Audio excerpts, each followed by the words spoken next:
আসসালামু আলাইকুম রহমতুল্লাহ। কেমন আছেন সকলেই? আশা করি সকলেই ভালো আছেন। দেশ ও প্রবাসে থাকা ইসলামী ব্যাংকের সকল গ্রাহকদের জন্য একটি মহাগুরুত্বপূর্ণ জরুরি বার্তা।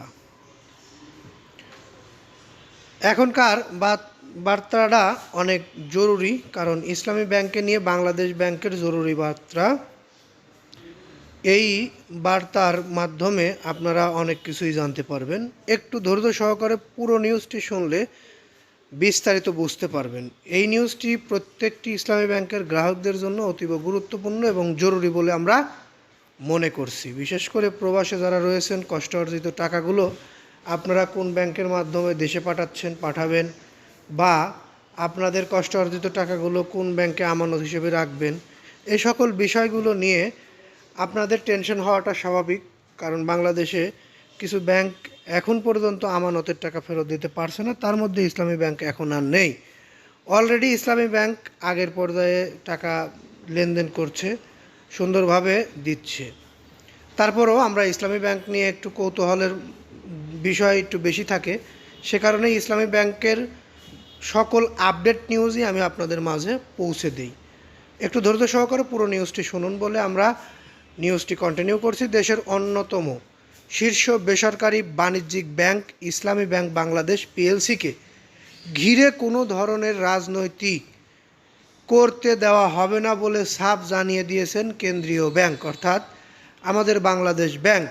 একই সঙ্গে ব্যাংকটির পরিচালনা ও সুশাসন ফিরিয়ে আনতে দ্রুত সৎ, যোগ্য এবং সর্বজনন গ্রহণযোগ্য ব্যক্তিদের নিয়ে নতুন পরিচালনা পর্ষদ গঠনের আশ্বাস দেওয়া হয়েছে। আমরা জানি বাংলাদেশের রাজনৈতিক প্রেক্ষাপটে কোনো বিষয়ে একমত হয়ে একবারে কোনো জিনিস হয় না।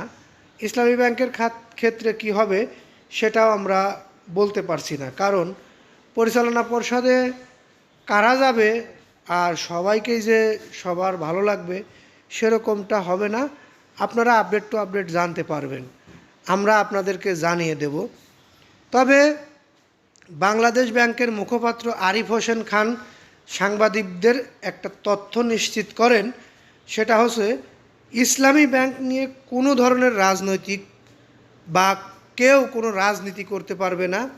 রাজনীতির ঊর্ধ্বে গিয়ে ইসলামী ব্যাংকে যারা বসবে তারা হবে সৎ এবং ব্যাংকিং সেক্টরের অভিজ্ঞ, যারা ভালো বোঝে, যারা ব্যাংকটিকে ভালো করতে পারবে, তাদের হাতেই এই ব্যাংকটির পরিচালনা পর্ষদ তুলে দেওয়া হবে।